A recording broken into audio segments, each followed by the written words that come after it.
It was a cold evening when three strong men of Anyocha walked towards the river as if they were hypnotized. They walked smiling with hollow eyes as some of the village people tried to stop them, but they just walked. They walked into the river and drowned. The people scattered, screaming. No one saw their bodies again. Years later, the village carried the scar from the tragedy and moved on. But somewhere in the city, neakaego once believed that city would make her rich. She had moved there with a bag full of dreams and a small amount of money, selling cooked food by the roadside. At first, business was good. People loved her spicy jollof rice and soft, well-fried plantain. But as more people heard about her success, trouble began to knock. One friend came to borrow money and never returned it. Another convinced her to join an akawo business deal that the women ran away with all their savings. When the city rent increased and the price of foodstuff doubled, she began to borrow from market women, from neighbors, from anyone who would listen to her promises. Soon, her debt grew so heavy she could not sleep at night. The last straw came on a hot afternoon when her landlord locked her shop. "Pay my rent or remove your things from my shop," he shouted. neakaego stood in the sun, watching her cooking pot and plastic chairs piled outside like rubbish. Customers passed, whispering. That night, she sat alone in her small room and cried until her pillow was wet. She had no money left, no friends who could trust, and no way to keep hiding from her debt, because she was owing a lot of people. Then she remembered her grandmother's village. It was far from the noise of the city, a place where the air smelled of wood smoke and fresh leaves. Maybe, just maybe, she could start again there, because even the fish woman she is owing has involved the police and they are looking for her everywhere. 2 days later, with her last coin, she boarded a rickety bus heading to the village. Her pot clanked together in the bag beside her. She told herself, "neakaego, you will rise again. Even if you start small, you will rise." But when she arrived at the village, she found another problem waiting for her. Shops were too expensive. The only affordable one was an old abandoned place beside the river. The villagers shook their heads when she asked about it. "That place?" an old woman whispered. "People who sell there never last long. Something terrible happened there years ago, so no one and nothing survives there." neakaego looked at the river flowing lazily past the shop and felt a strange shiver in her chest. But she had no other choice. Plus, she doesn't believe in superstitions. She took the key. She didn't know it yet, but the river had been waiting for her. The morning after she got the shop, neakaego woke up before the first cock crowed. The air was cold, and the mist from the river floated like thin white cloud over the water. She tied her wrapper, lit her small charcoal stove, and began to cook. The smell of frying onions and pepper filled the air. Steam rose from her pot of jollof rice, and plantain sizzled golden brown in the pan. She imagined the crowd of customers that would soon come, laughing and talking as they ate her food. By 8 a.m., the food was ready. She arranged plastic chairs and a small wooden table outside. She placed a jug of water and clean cups. She even swept the sandy ground twice. Then she sat and waited and waited. A few people passed by on their way to the farm. Some glanced at her in utmost shock on their faces. Others gave her a pity look. and shook their heads, but they did not stop. By midday, the sun was hot and the smell of her food was still strong, but only one young boy came to buy a small plate. By the time the shadow grew long, NigerianStory's shoulders were heavy. The food in her pot had gone cold. She packed it into containers, sighing. Maybe tomorrow will be better, she whispered to herself. But tomorrow came, and the same thing happened, and the day after that day. The villagers preferred to eat at home or from women selling closer to the market square. Her shop by the lonely riverside was too far for most people, while some feared it, the abandoned building by the river. After a week, NigerianStory was cooking less and less food. She sat on her chair, resting her chin on her palm, watching the water float past. The sound of the river was calm, but in her heart, there was no calm, only worry. The debt she accumulated in the city. Everything was choking her as she cried softly. She began to wonder if leaving the city had been a mistake.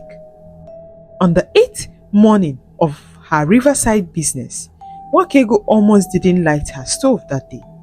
What's the use, she muttered. I'm just wasting food and charcoal. She sat for a while, staring at the calm river. The early sun danced on the water, and the breeze carried the scent of wet air. Something in her heart refused to give up. With a tired sigh, she rose, tied her wrapper tightly, and began to cook again. She made a smaller pot of rice, fried only few bunch of plantain, and cooked a little pepper soup with fresh fish she had bought from a passing fisherman. By mid-morning, the chairs were still empty. She was about to cover her pot and go home when she heard footsteps on the sandy path. A tall man in worn but clean clothes appeared, carrying a heavy basket. He looked tired and hungry. He dropped his basket by the wall and sniffed the air. Is that fish pepper soup I'm smelling? He asked. NigerianStory nodded quickly. Yes, it is fresh, just cooked. He smiled. Give me a plate and plenty pepper. I need to wake my old bones. She served him carefully, adding soft yam slice to the steaming soup. The man ate slowly, but each mouthful brought a wider smile to his face. This is the best pepper soup I've had in years, he said when he had finished. My name is Okechukwu. I am a trader. I pass here every market day to cross the river. I will come again. Before he left, he did something surprising. He bought another plate for takeaway. And true to his word, 2 days later, he returned with 3 other men. They all ate, laughed, and praised her cooking. For the first time since opening, NigerianStory went home with an empty pot. She clutched her small savings, her heart lighter than it had been in weeks. As she lay on her mat that night, she thought, maybe the river will not be my enemy after all. The next day, sun had barely risen when NigerianStory pushed open her creaky wooden door of her little riverside shop. The air was fresh, carrying the damp smell of water and earth. She set down her cooking pot, lit her small charcoal stove, and began arranging ingredients on the table. That was when she froze. Right in the center of the table sat a small calabash bowl. Inside it was a fine golden brown powder she had never seen before. Its smell was strange, soft, sweet, and warm, like roasted nuts mixed with something she couldn't name. Her eyes darted around the empty shop. Who left this here, she thought. She had locked the shop the night before, and the key had never left her wrapper pocket. She touched the calabash. The moment her fingers brushed the powder, goosebumps raced over her arms.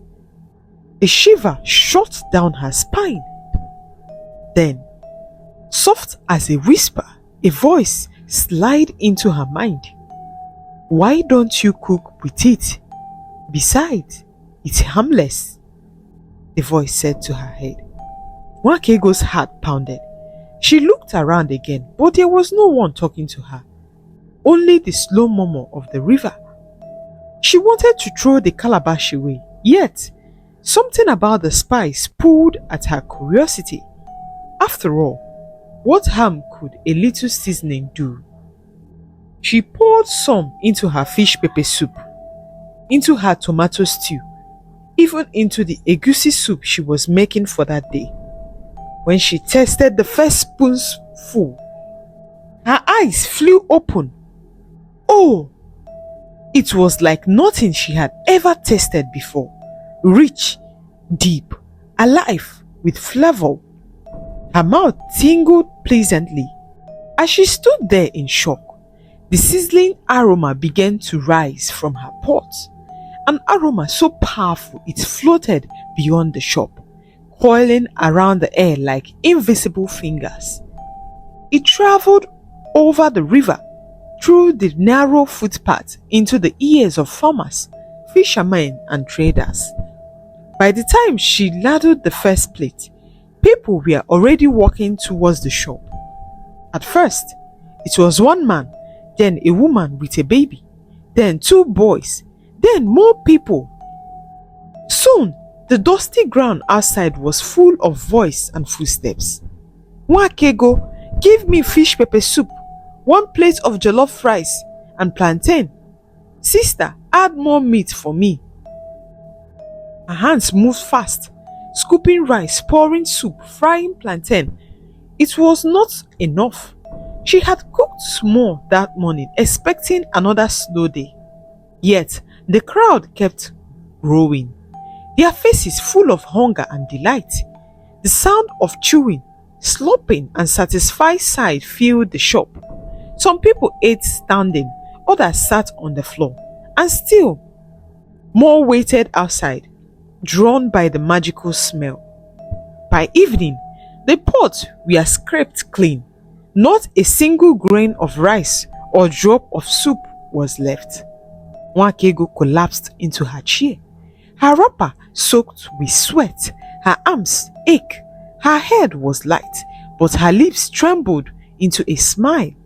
She pulled out her old tin box and began to count the day's earning.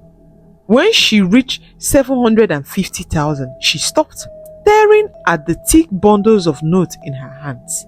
"This is not real," she whispered. Then she let out a scream of pure joy and began dancing in the middle of her shop, stamping her bare feet on the dusty floor. She had never made this kind of money in a single day, not even in the best times in the city. But she did not notice the shadow moving slowly along the edges of the river, and she did not know that the spice had a price. Business had never been better. From morning till evening, her riverside restaurant buzzed like a beehive. The aroma of her food drifted across the water and deep into the village. Customers came with coins, notes, and even sack of produce, eager to trade for a plate of whatever she had cooked with the mysterious spice. And the strangest thing, the spice never seemed to finish. No matter how much she scooped, sprinkled, and stirred into her stews, the calabash was always full the next morning. At first, it frightened her, but soon the fear faded, buried under the joy of her growing wealth. With the money pouring in, she bought new gas cookers, shiny stainless steel, pots, glass plates, and proper chairs. She paid off every debt in the city and in the village. She even had the shop renovated, smooth cemented floor, painted walls, a big counter, and bright curtains that danced in the breeze. Nwakego's life was more than she had ever dreamed. That was why, on one cool evening, she was caught off guard when she had a knock on her door. long after she had closed for the day. She frowned. "Who is that? I have closed though. I have closed for the day. There is no more food," she called out. Silence. Then another knock. Soft, deliberate, almost like a polite tap. She slid the bolt and opened the door. And there she was. A woman unlike any NigerianStory had ever seen. Her skin shimmered like river water under the moonlight. Her eyes deep and bright like polished stones. She wore a flowing wrapper, the color of the moonlight, and her hair fell in thick, glossy waves that seemed to move on their own.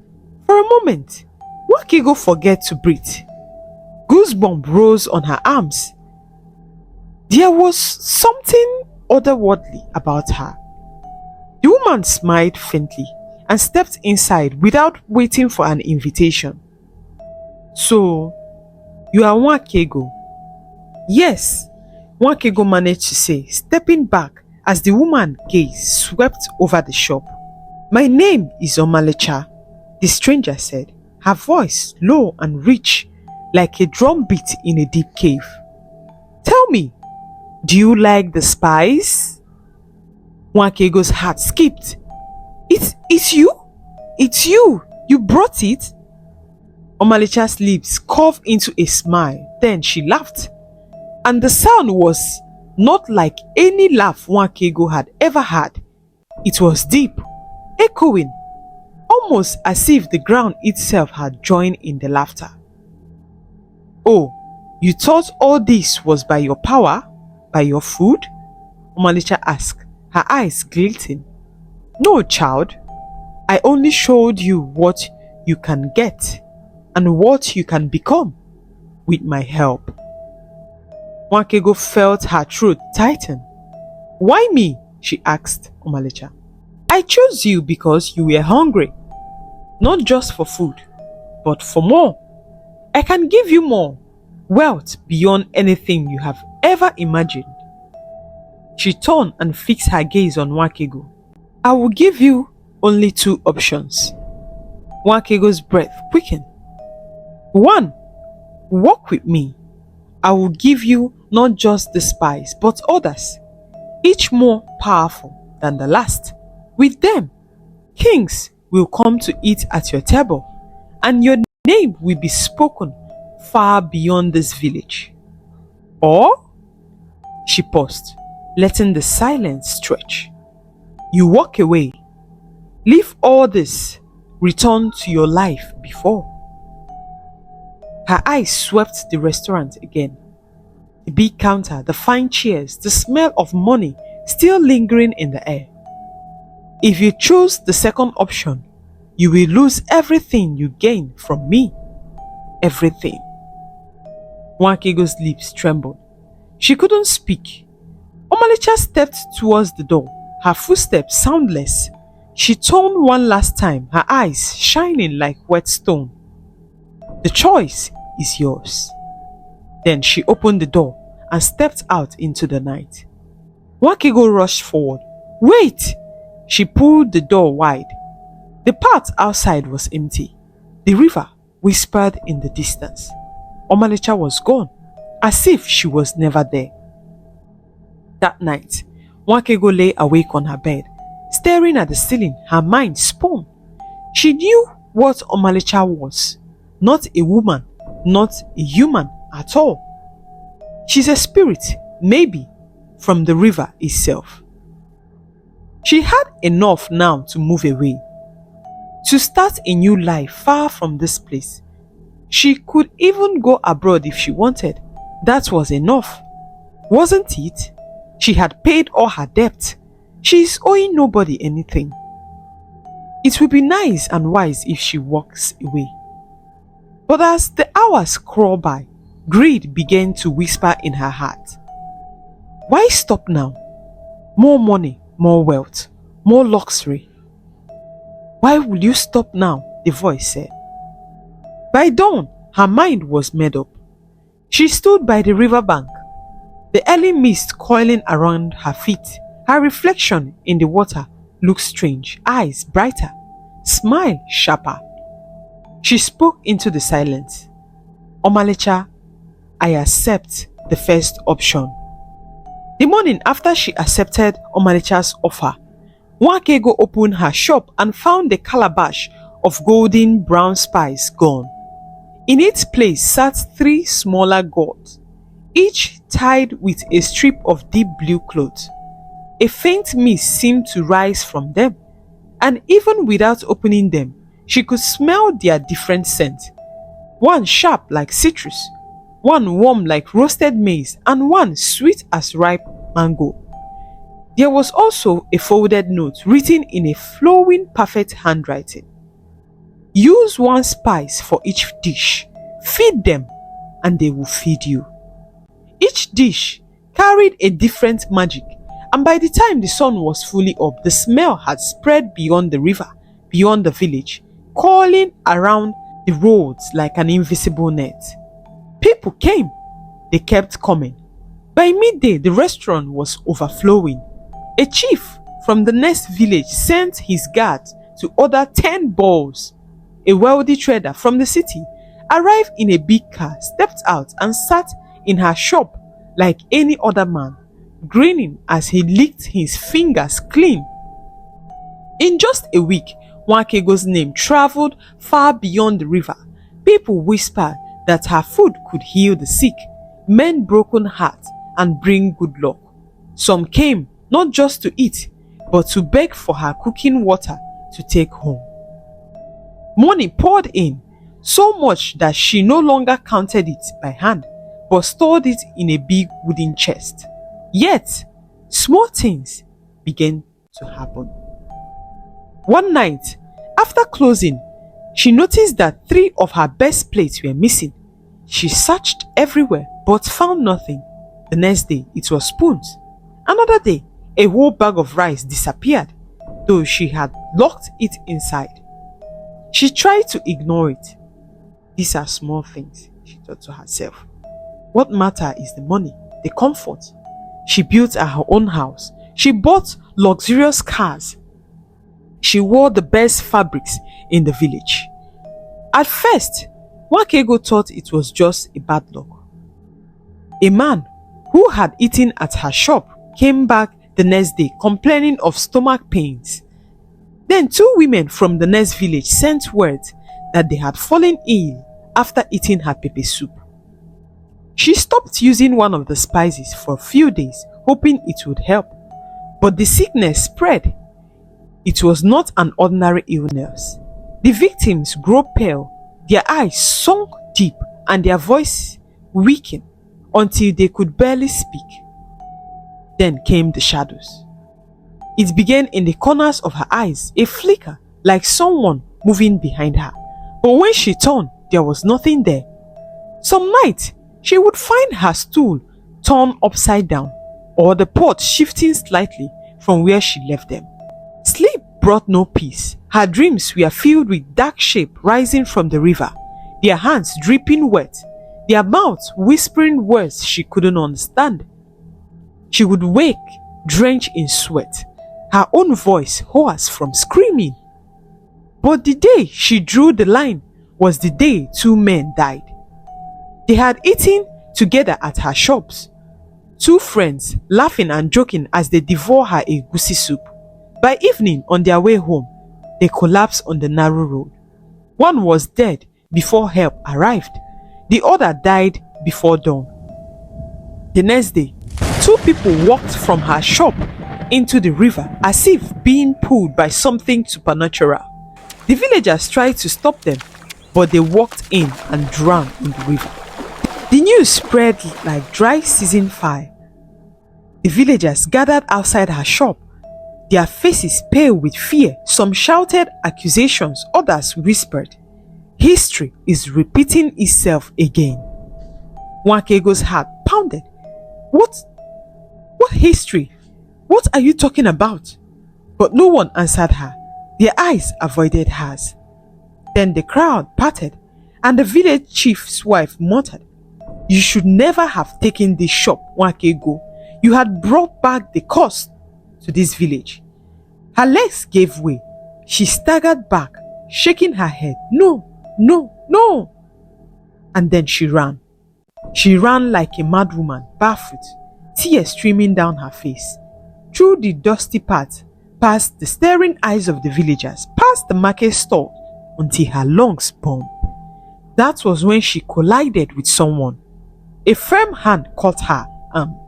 She looked up and saw Mama Chidera, tall, bent with age, but with eyes sharp as an eagle.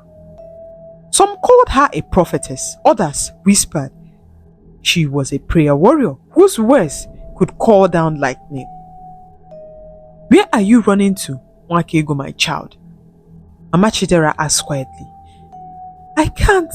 I didn't mean for this to happen, she said as she cried. Mama Chidera gripped her tightly. Enough! Come with me. She led the trembling woman through a narrow footpath to her small house on the edge of the village. The air inside smelled of herbs and smoke. They sat on a raffia mat. Mama Chidera's voice was steady, but heavy with something ancient. You don't know the story, do you? Nwaokego wiped her face. What story, Mama? Mama Chidera leaned closer. This shop of yours, it stands on a cursed ground. Many years ago, there was another woman just like you. She cooked beside the river and grew rich in a short time. Her food drew people from far and wide. But they did not know that the river had claimed her. A spirit of the water fed her success, and in return, it fed on the lives of those who ate her food. She even sacrificed her own child then. But when the river demanded more sacrifices, she refused. Then the river started feeding on all the villagers. Nwaokego's stomach knotted. That's not possible. The old woman's eyes narrowed. You have been using something that is not yours, a spice that never finishes. Do you think it is free? The river does not give without taking, and it always takes more than it gives. Her voice dropped to a whisper. If you don't break the tie, Nwaokego, the spirit will take everything. You, your soul, your life, even the villagers are at risk. Her hands began to shake. I don't know it will get to this. I didn't mean to kill anyone. I should have walked away when I had the option, she cried bitterly. I brought this upon myself. What must I do to stop this? She whispered. Nwaokego sat trembling on the raffia mat as the old woman reached for a worn Bible and a gourd of water. My child, Mama Chidera said in a voice that seemed to echo. Rituals cannot save you. No sacrifice of fowl or goat will break this. Even the previous occupant of that shop, a lot of sacrifices was done for her. Cow killed, goats killed to save her, but none was able to save her life. The river took her. Only the God of heaven can deliver you. That river spirit is very ancient. It has swallowed many souls in this community, and it will swallow yours if you hesitate. Nwaokego's lips trembled. But will I live? Mama Chidera looked into her eyes. If you stand, you will live. If you run, it will drag you into the depth forever. Without another word, she began to pray.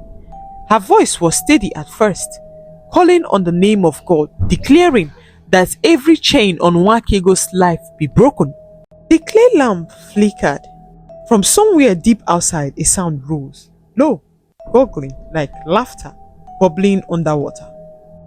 Nwaokego clutched her wrapper. Mama, is here. She's here. The old woman's eyes blazed. Do not fear. The Lord is your shield. Suddenly, it was Omalicha. Her voice was a hiss and a roar altogether. She is mine. She ate of my gift. She prospered in my name. She belongs to the river. Nwaokego screamed. But Mama Chidera stepped between them, her hands lifted high. You lying spirit! She was bought with a price higher than your river by the blood of Jesus. The spirit form flickered. Her mouth twisted into a snarl. The wall shook as if the hut was about to tear apart. Mama Chidera's voice grew louder. Every covenant you made with her is broken in the name above all names. By fire, by power, by the Spirit of the living God, I command you, return to the pit you came out from.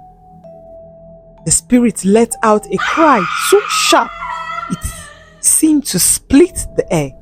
The clay lamp burst, plunging the hut into darkness, except for a blinding flashlight that seemed to pour from Mama Chidera's hand. The figure of Omalicha reader, shrinking, her watery hair slashing like waves in a storm. You cannot, she said as she choked. I can, Mama Chidera thundered, because greater is he that is in me than he that is in the world. With a final scream, the spirit was sunk backward, as though an unseen hand had yanked her into the ground. The sound of rushing water filled the hut, then faded into silence.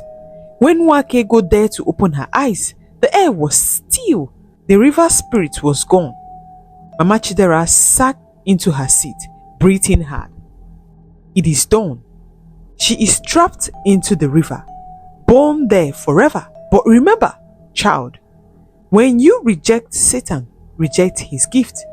Whatever comes suddenly will go suddenly. You must burn everything that you got from the river. The next morning, the villagers gathered. They burned the riverside shop to the ground.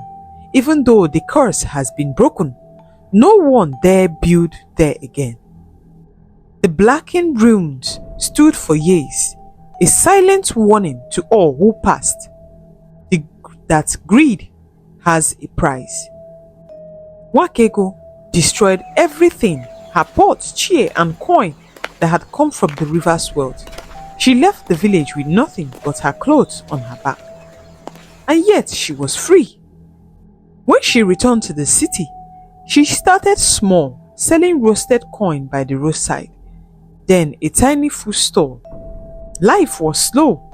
Money came in drops, but it was clean and it was hers. And sometimes when she passed a river, she would walk quickly and never looked into its depths. The end.